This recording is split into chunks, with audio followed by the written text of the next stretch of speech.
आगे बढ़ते हैं। देहरादून में शहीद मेजर विभूति ढौंडियाल के अंतिम दर्शनों के लिए जन सैलाब उमड़ा। लोग नम आंखों से उन्हें श्रद्धांजलि दे रहे हैं। अंतिम यात्रा निकाली जा रही है और हरिद्वार में उनका अंतिम संस्कार होगा। पुलवामा में मेजर सोमवार को आतंकियों से मुठभेड़ के दौरान शहीद हुए थे।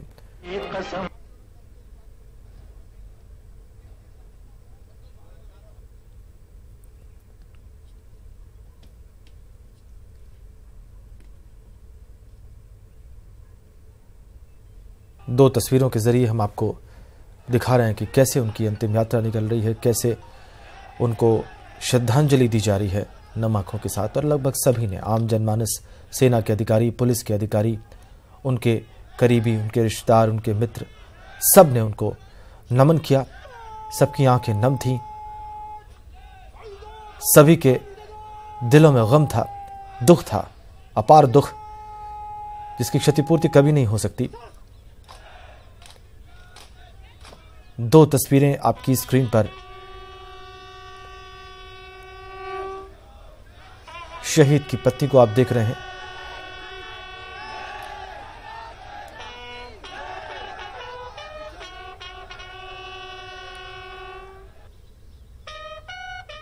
और अब सीधा चलते हैं वाराणसी संत रविदास मंदिर, जहां पर मौजूद है इस वक्त भारत के प्रधानमंत्री नरेंद्र मोदी। आप देखिए, पूजन अर्चन करते हुए उनके साथ उत्तर प्रदेश के गवर्नर राम नाईक, उत्तर प्रदेश के मुख्यमंत्री योगी आदित्यनाथ, सब संत रविदास मंदिर। इससे पहले 2016 में वो आ चुके हैं, आपको वो तस्वीरें भी याद होंगी।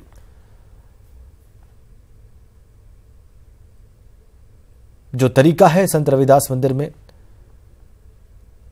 महान कवि और संत दार्शनिक रविदास के पूजन का, उनको याद करने का, उनको नमन करने का, उसका पालन करते हुए जो रवायतें हैं वहां की, प्रधानमंत्री, उनके साथ गवर्नर उत्तर प्रदेश के, उनके साथ उत्तर प्रदेश के मुख्यमंत्री परिक्रमा करते हुए इसके संत रविदास मंदिर में जो चीजें हैं उसमें निर्माण के लिए 90 करोड़ रुपए का बजट है, उसका भी शिलान्यास करेंगे आज प्रधानमंत्री।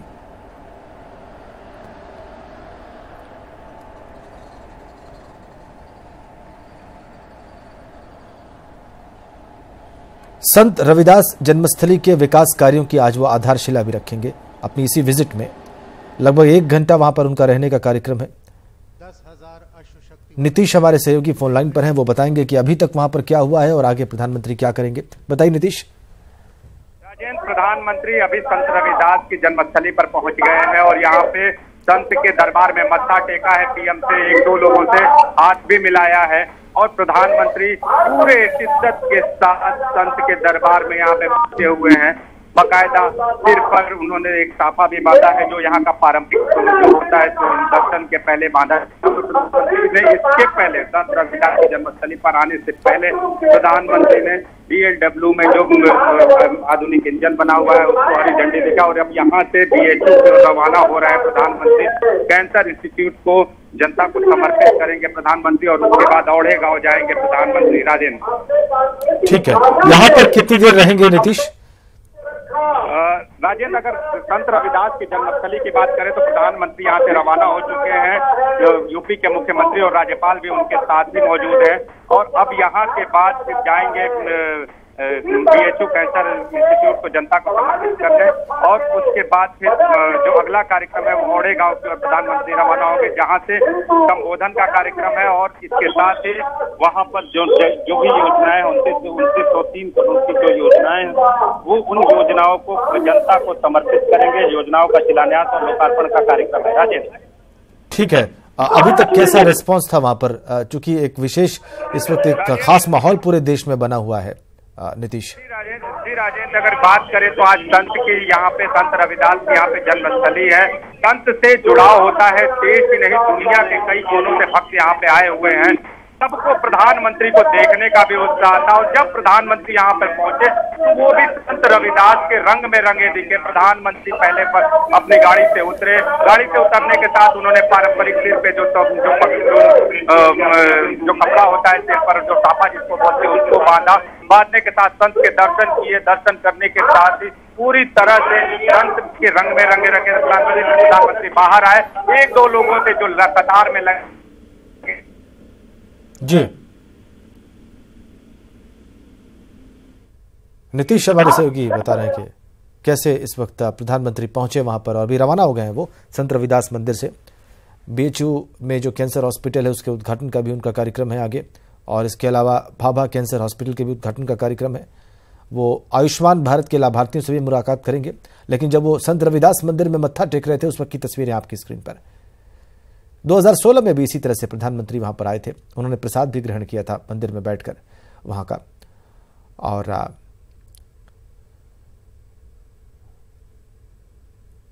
बहुत प्रतिष्ठित ये संत रविदास मंदिर, खासकर शोषित वंचित तबके में पूरे इलाके के और भारत के। मंदिर के संतों से उन्होंने मुलाकात की, जो लोग वहां पर दर्शन के लिए पहुंचे थे उनमें से भी उन्होंने हाथ मिलाया। उनके साथ उत्तर प्रदेश के मुख्यमंत्री, उत्तर प्रदेश के गवर्नर सभी मौजूद हैं, जैसा कि आप देख रहे हैं। अभी ये लोग वहां से निकल चुके हैं। इससे पहले डीरेका में जाकर उन्होंने जो डीजल इंजन इलेक्ट्रिक इंजन में कन्वर्ट किया गया था उसको हरी झंडी दिखाकर रवाना किया।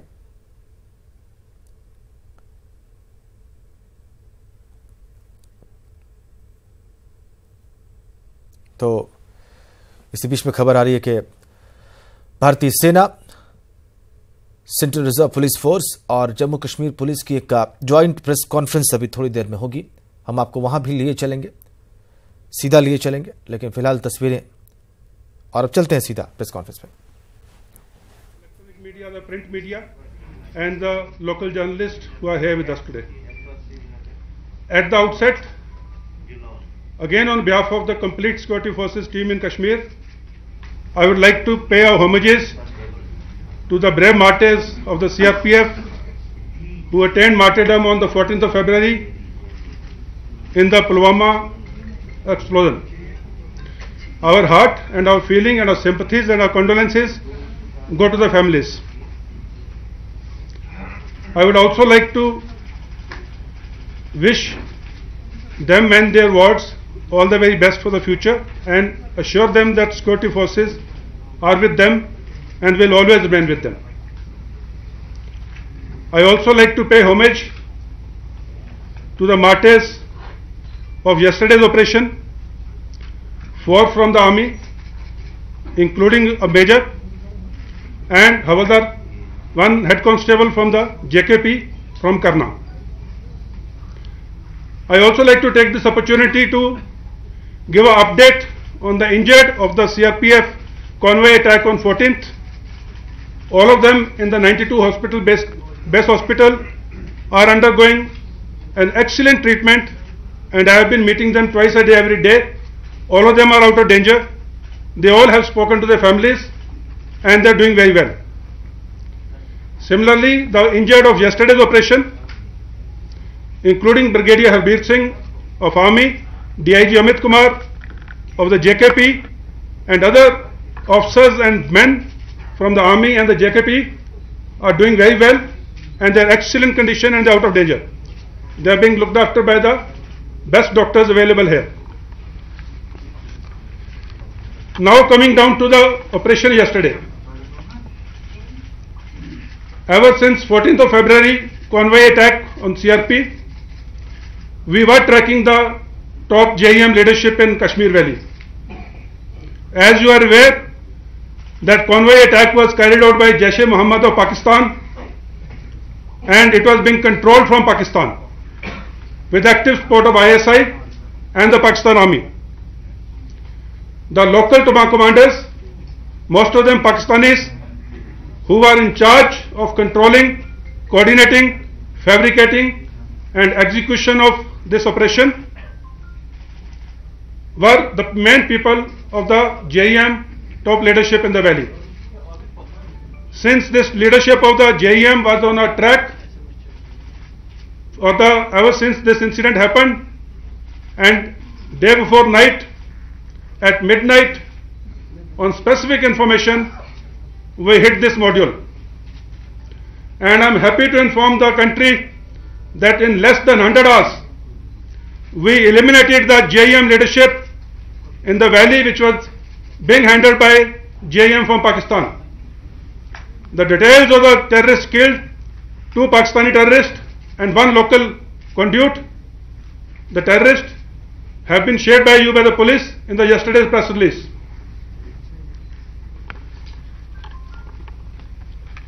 I would also like to tell one thing to the parents of the local youth, especially the mothers, because I understand and I know in a Kashmiri society, mother has a great role to play. Through you, I would request all the mothers of Kashmir to please request their sons who have joined terrorism to surrender and get back to the mainstream. Anyone who has picked up gun in Kashmir will be eliminated unless he surrenders. And this is a message and a request to all the mothers. Please tell your children to surrender. There is a very good surrender policy being initiated by the government so that they can join the mainstream and pursue with their life and their future course. Otherwise, anyone, as I said earlier, anyone who has picked up the gun will be killed and eliminated unless he surrenders. I also like to inform you that success of this operation within less than 100 hours was a result of complete synergy between all security forces, may it be Army, JKP, SOG, CRPF or the intelligences. We are working in complete cohesion and unison. In the end, once again, with prayer on my lips and pride in my heart, I pay my homage to all the martyrs of 14th February convoy attack and yesterday's operation. And now I request IGP Kashmir and IG CRPF to give their version, and thereafterwards we will take on any questions which you may have. Thank you. I will just not we had given a detailed press release yesterday, and the detailed press release has been issued yesterday, and I must say that it was an excellent operation. The coordination and the synergy which was reflected on ground, and on specific information this operation was launched, and as we know that 3 top terrorists were eliminated of Jaish-e-Mohammed. Regarding the investigational details of the case,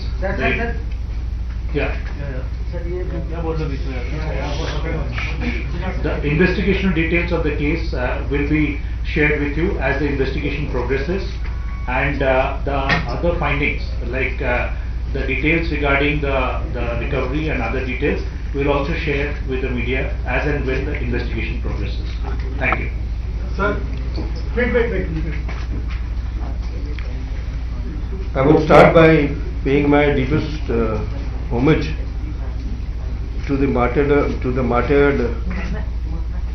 personnel of the Indian Army and the JKP yesterday, and also to the martyred men of the CRPF on the 14th.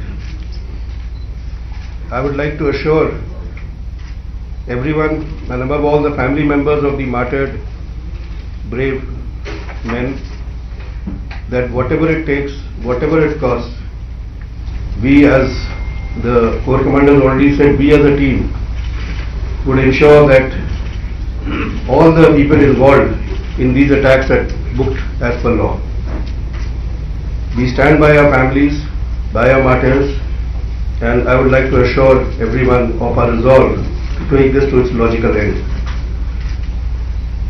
At the same time, I would, since the media is here, I would like to highlight one phone number, that is 14411 of the Madadgar. Our helpline has been helping Kashmiris all over the country in the wake of this attack, and I'm happy to inform that a lot of Kashmiri students have approached this helpline for help all over the country. Everything is under control, and all Kashmiri children studying outside have been taken care of by the security forces all over the country. But still, if there are any issues, I would appeal to them to approach this number for any help they require. Thank you. Sir, मैं मनीष ऊंची news से। Sir, मैं मनीष ऊंची news से। Sir, मेरा question ये है कि जो पुलवामा में जो कानवाई पर अटैक हुआ, इतने घंटे बीत चुके हैं, थोड़ा हमें बताइए कि किस तरीके से जो आतंकियों ने जैश ने प्लानिंग की, कैसे इतने ज्यादा एक्सप्लोसिव को इकट्ठा कर पाए, क्या वाकई में पहले से कोई इंटेलिजेंस इनपुट था, किस तरीके से हमले को अंजाम दिया गया, कुछ इस बारे में इंफॉर्मेशन बता सकते हैं? Okay, gentlemen, this is a matter of investigation. The investigation is at a very advanced stage. Although we are aware of a lot of details, but I would not like to share the details at this moment, and I hope you will understand our concern, since all the details are under investigation. Sir, कल का जो encounter है, क्या वजह है कि army को ज्यादा कैजुअलिटीज का सामना करना पड़ा? क्या ये जैश के जो मिलिटेंट थे, क्या ये वेल ट्रेन्ड थे, या आपकी स्ट्रैटेजी में कोई कमी थी? Because you have suffered huge losses. Okay. जो कल का ऑपरेशन था स्पेसिफिकली, क्योंकि जो इंजरीज और जो हमारे मार्टरडम्स हुई हैं, मार्टर्स हमारे हुए हैं, इसके 2-3 मेन रीजन हैं. First one, we did not want the civilian casualties to happen, and as you are aware, other than the one civilian fatal casualty which happened due to the terrorist fire in the initial stages itself, not a single civilian has been injured or killed in this encounter, which lasted more than 17 hours, and that is the risk we took it on our chin. And one more thing I would like to tell you, Brigadier Harbir Singh, who is also injured, he was on leave at home. When he realized that in the midnight the operation has started, he cut short his leave voluntarily, he rejoined, and he came back to Kashmir and went straight to the operational site, and he was leading his men from the front. So including DIG Amit Kumar, again he was leading his men from the front, and you would see the number of casualties of officers and the senior NCOs. It shows one thing, that our commanders were leading the operation from the front, and we were trying to achieve nil civil casualties, which has resulted in casualties to our boys. And I would like to assure you, this will continue. But at the same time, since this question is asked, I also want to convey a message to the Awam. Please stay away from the encounter site during the encounter and after the encounter, for your own safety, because during the encounter, during the crossfire, something can go wrong, and after the encounter, because of the leftover explosives, it may cause damage or injury or death to anyone who comes to that place. So it's my humble request to everyone, please stay away from the encounter site during and after the encounter.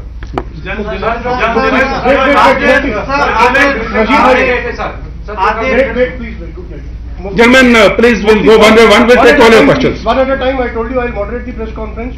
Please, Mufti Islam.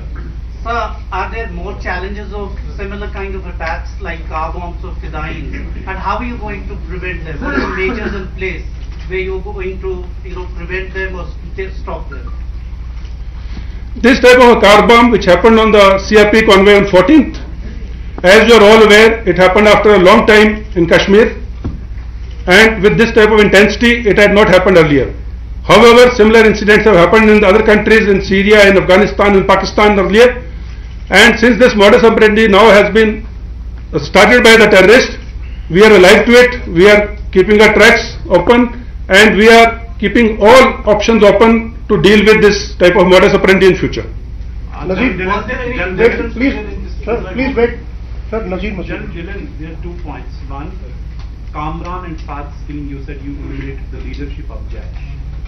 Why did was Kamran mastermind of the suicide attack on CRPF?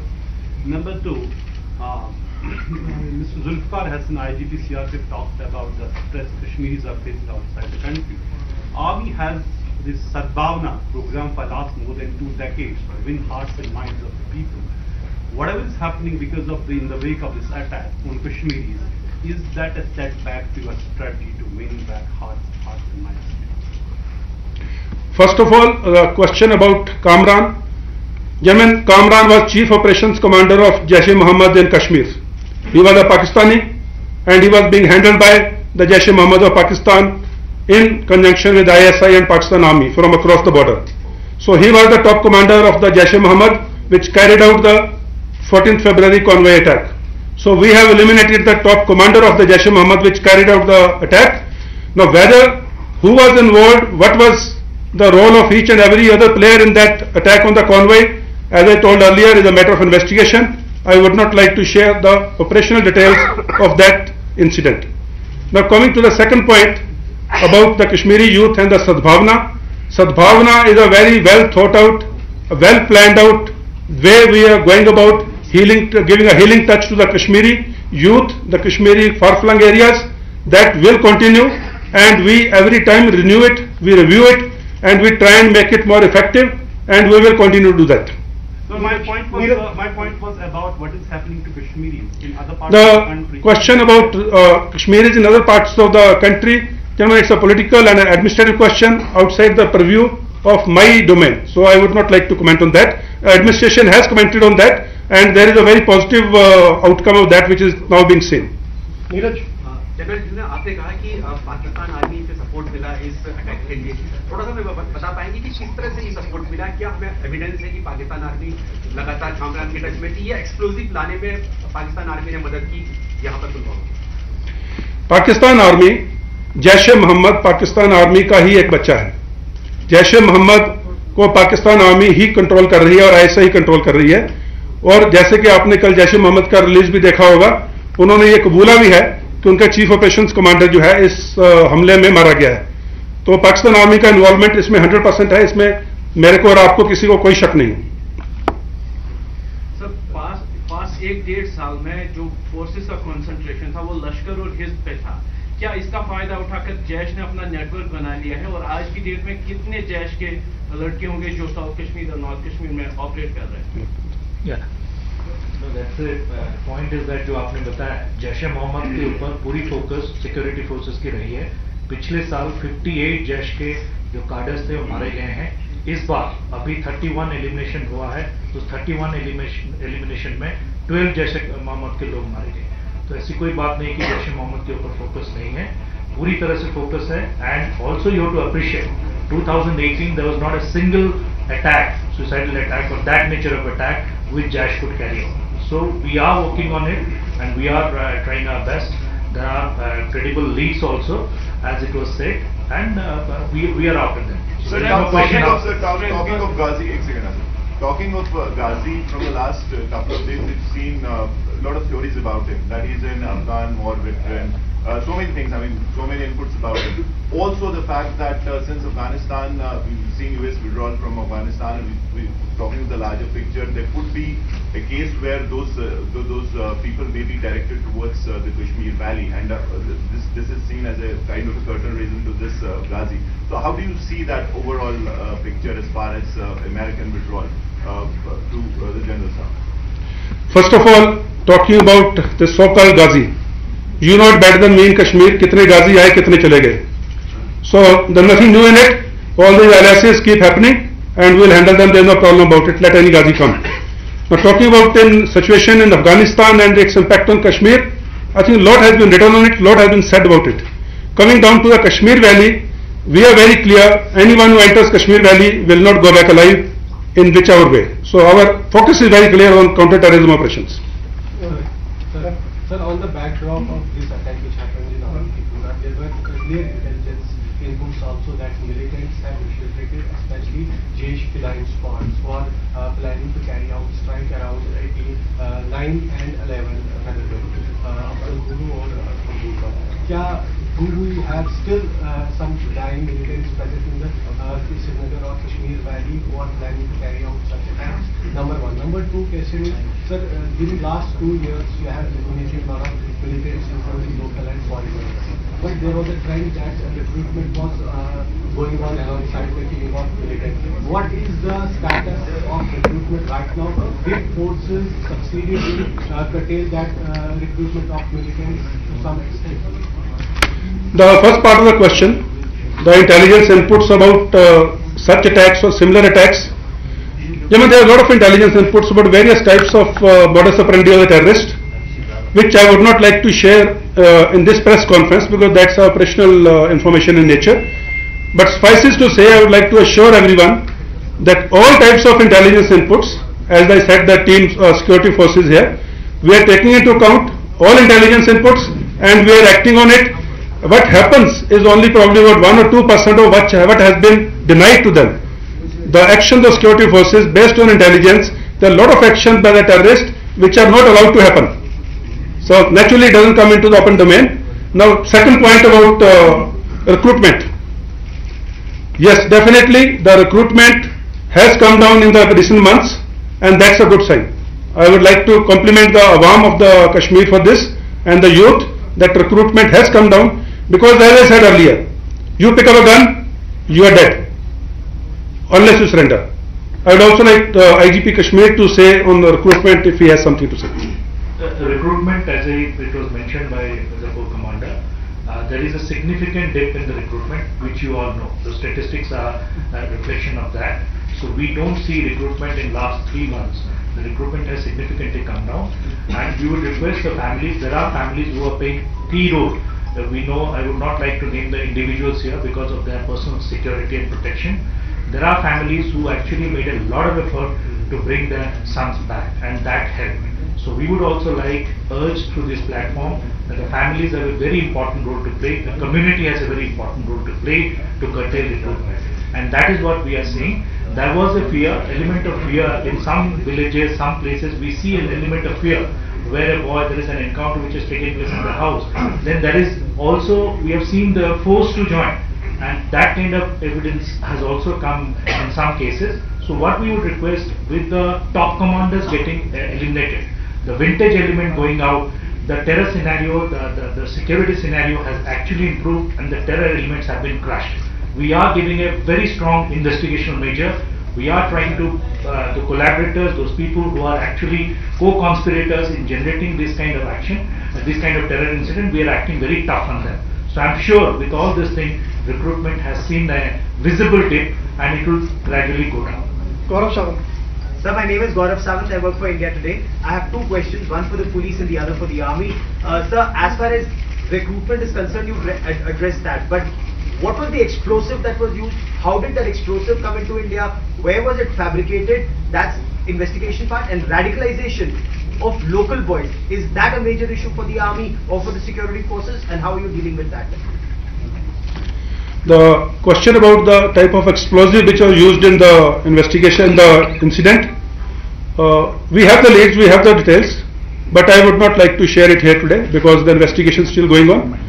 Now, second point about the radicalization, as you are all aware, yes, the inimical elements are involved in ever radicalization of the youth of Kashmir, but notwithstanding the efforts of the security forces, the efforts of the government, the administration, and the think tank and the opinion makers in the society, it has helped in reducing that methods of radicalization in the recent past, and I will say it is work in progress, and we will continue to put our efforts and attempts towards that effort in a very collective manner.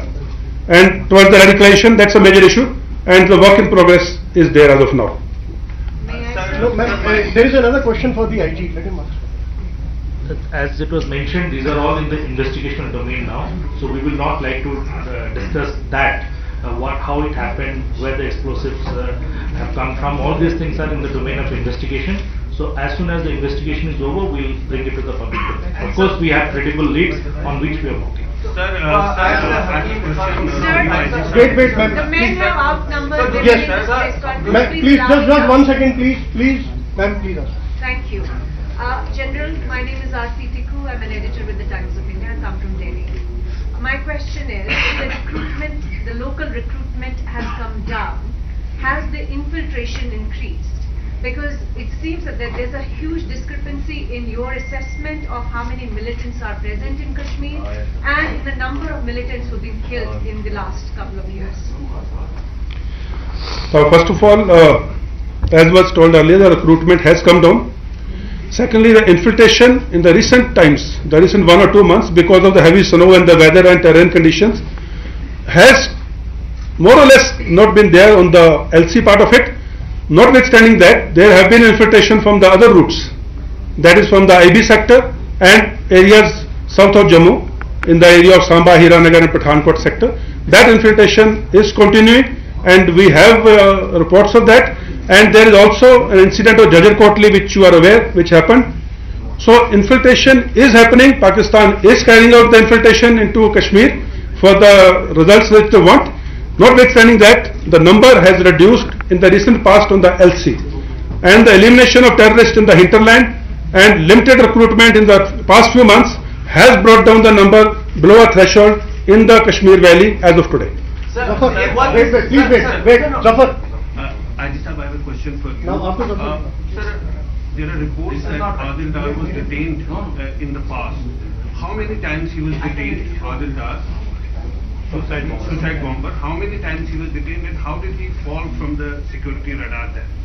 No, I am not privy to the information that we don't have any such report. There was some speculative report which was there in the media that there was an operation, 2 people killed and 1 person was out. So, but that is not correct. We don't have any such report.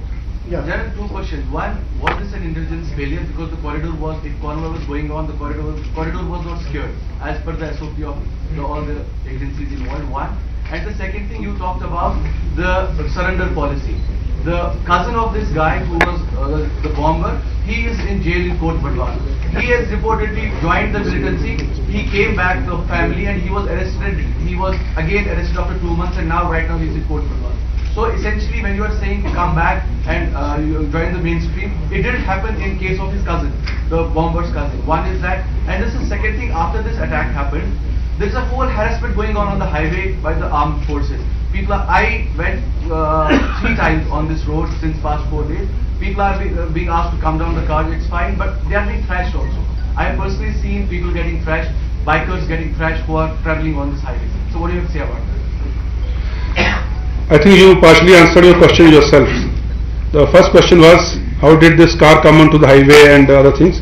As you are aware, before this incident happened, the convoys and the civil traffic used to move alongside and no one was being checked, no one was being told to stop, no one was being denied any entry into the highway. And this is what you said in the later part, now it is being denied. That means what was happening earlier led to this incident. So I don't agree with that part of thrashing and all. There is no such incident which has come to, if you let me answer this. I also see things. So as of now, there are certain restrictions which have been put on the movement of the civil traffic when the convoy is moving. We are trying to work out the modalities as to how best it can be streamlined so that no harassment or minimum delay is caused to the civil traffic. Since this has to be put in place, it's early days, we are working out the modalities and it will be passed to the civil through the civil administration to the complete public so that they can plan their movement accordingly, depending on the convoy movement. As regards what happened in the ROP and other things, the ROP, like I will request IG CRPF, the ROP was well intact. It is just that a stray vehicle can enter from anywhere, which it did enter, and the investigation is going on. But if you like to say something about the ROP part, request you. On the day you are talking about 14th, the ROP was well laid. There were more than 22 companies doing the ROP that day, apart from the army and the Jammu and Kashmir police. The incident happened because of a vehicle which was laden with an ID. So as the Corps Commander said, we were not stopping traffic. So that led to the incident. The ROP itself was had fully secured the entire national highway. So the SOP was totally followed. Now we are changing and stopping the civilian traffic when the convoy will move.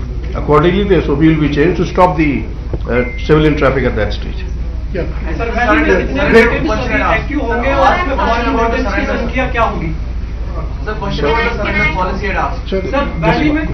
I'm asking. Yeah, just please. Nehamasi from the Washington Post. Sir, 2 questions. One is, if the top leadership has been eliminated, what is the current strength in the valley now? And as you said, the local recruitment has dipped, but last year was the first time, I think, according to the figures that I have seen, where local militants were higher in number as opposed to foreign militants that were killed. So how do you reconcile the two?